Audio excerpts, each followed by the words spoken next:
It's crazy to think that one of Japan's most effective weapons against the mighty B-17 Flying Fortress was an accident.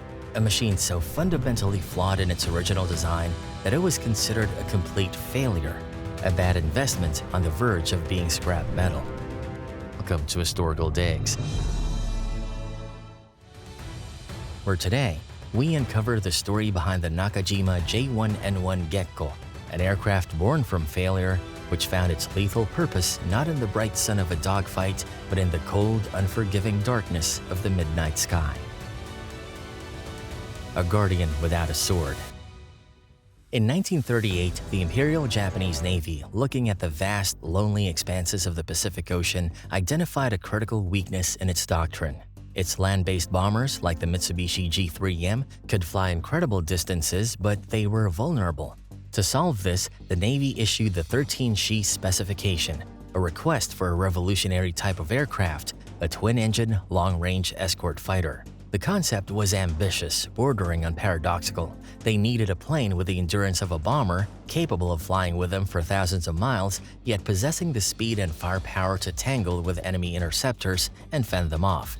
It was a demand for a guardian, a flying sheepdog to protect the flock. Nakajima Aircraft Company took on the challenge. Their creation, the J1N1, was a large, modern-looking three-seat monoplane.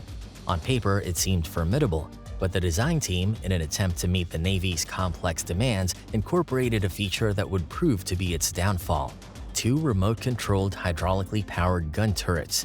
Each turret, armed with two 7.7mm machine guns, was located on the dorsal spine of the aircraft. They were operated by a gunner sitting far behind the pilot, who aimed through a complex periscopic sight.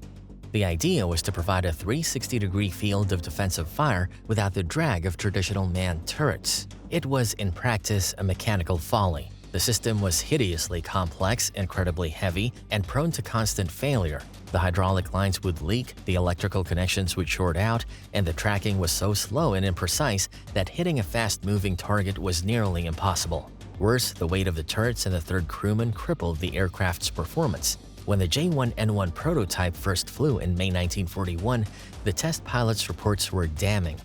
The aircraft was ponderous and sluggish, with a poor roll rate and lackluster speed. It was no dogfighter.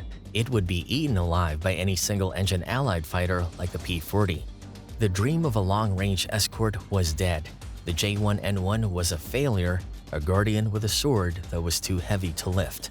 The Navy, deeply disappointed, rejected it for its intended role. Instead of becoming a frontline fighter, the handful of production models were stripped of their failed turrets and reassigned to reconnaissance roles, often referred to as the J1N1C models, and seemingly destined to fade into obscurity. Before we dive deeper into the Gekko story, hit that like button and subscribe to Historical Digs. Your support helps us unearth the untold stories of aviation's most battle-hardened war machines. The Rabaul Experiment. By late 1942, the war in the Pacific had turned. On the remote island of New Britain, the massive Japanese base at Rabaul was now under constant attack. Every night, Allied bombers, B-17s and B-24s, would appear in the darkness, flying with near impunity to rain explosives on the port and its airfields. The Japanese defenders were almost helpless. Their primary fighter, the A6M0, was a superb daytime dogfighter, but it was ill-equipped for night interception. It lacked the necessary navigation equipment. Its cockpit lighting would blind the pilot, and finding a lone bomber in the vast, inky blackness was a matter of sheer luck. Morale was plummeting as the nightly raids took their toll. Enter Commander Yasuna Kozuno of the 251st Kokutai. Kozuno was not a theorist or a designer. He was a pragmatic, frontline officer watching his men and material get systematically destroyed. He knew he needed a dedicated night fighter, and he didn't have one. But what he did have were a few repurposed J1N1 aircraft that had been reassigned to reconnaissance duty. To others, they were sluggish leftovers. To Kozuno, they had two crucial attributes the Zero lacked. They were stable flying platforms, and they had the endurance to loiter for hours, patiently hunting. An idea, born of desperation, began to form. Kozuno proposed a radical field modification. He ordered his ground crews to take one of the J1N1 airframes and perform some unconventional surgery. They removed the navigator's equipment from the fuselage bay behind the pilot. In its place, they mounted four 20mm Type 99 cannons, but not in the conventional forward firing position. Instead, they fixed two to fire upwards at a 30-degree angle and two to fire downwards at the same angle. The downward guns proved impractical and were later removed in most production models, but the concept was simple and brutal. A pilot could approach an enemy bomber from its blind spot, directly below or above, and fire into its soft underbelly or wing roots without having to perform a difficult deflection shot. The J1N1, a failed escort, was about to be reborn as a specialized assassin. The modified aircraft was unofficially designated the Kai, meaning modified.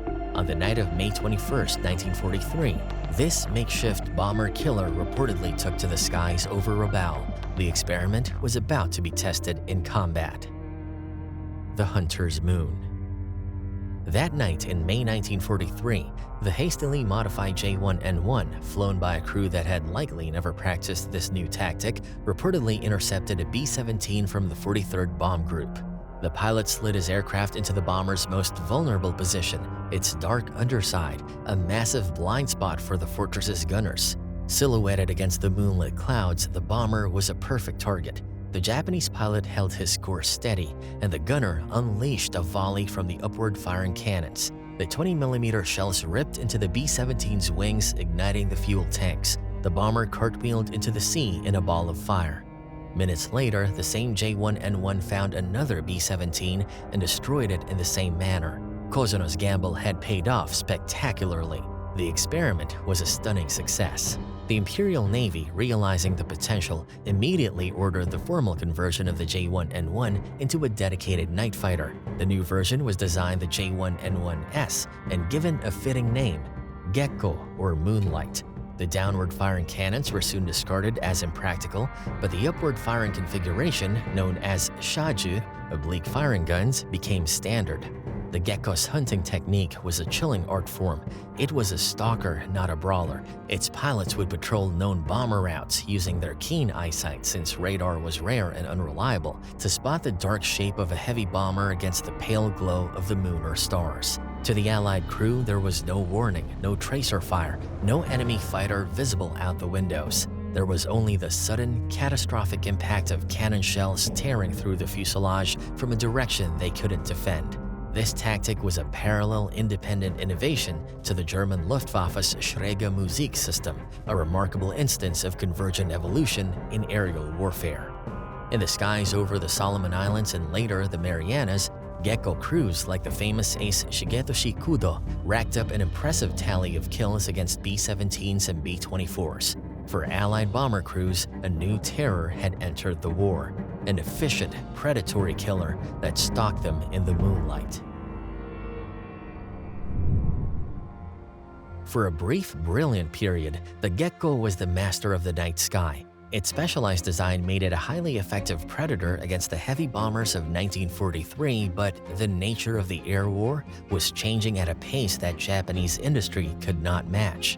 In mid-1944, the ultimate American bomber arrived in the Pacific, the Boeing B-29 Superfortress. And with its arrival, the Gekko's time as an apex predator came to an abrupt end. The Moonlight Assassin had met an enemy it could not effectively hunt. The problem was altitude. The B-29 was designed to operate above 30,000 feet in the thin, frigid air of the substratosphere. The Gekko, with its Nakajima Sakai engines, was a medium-altitude aircraft. At those heights, its performance dropped off dramatically. Its already mediocre climb rate became agonizingly slow, and its engines, starved of air, struggled to produce enough power. Japanese pilots in Gekkos tasked with homeland defense would describe the desperate futile struggle of trying to claw their way up to the B-29 bomber streams, often arriving too late or too low to make a successful interception. The hunters had become laggards. Even if a Gekko did manage to reach a B-29, the attack was fraught with peril. The Superfortress was not a B-17, it was faster, and its remote-controlled gyroscopically stabilized defensive turrets could lay down a blistering field of .50 caliber fire, even into the blind spots that the Gekko had previously exploited. A single pass was often all a Gekko pilot got before the B-29's gunners found their mark. Furthermore, by early 1945, many B-29s were escorted by long-range P-51 Mustangs, and if a Mustang caught a slow, unmaneuverable Gekko, the result was a foregone conclusion. While Gekkos did manage to shoot down a number of B-29s over Japan, their losses were unsustainable. The aircraft that was once a symbol of brilliant improvisation had become a symbol of desperation.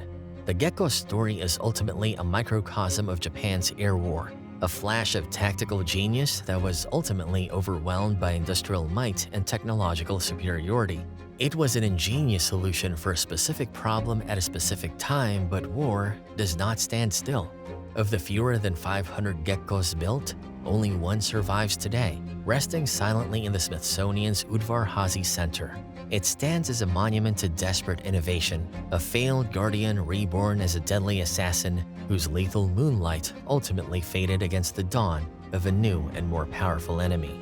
So what is the Gekko's true legacy? Was it a stroke of genius born from necessity, a brilliant example of battlefield adaptation, or was it a tragic what-if? Let us know what you think in the comments below. And if you're fascinated by the stories of machines that found redemption against all odds, be sure to like, subscribe, and hit that notification bell to join us on the next historical dig.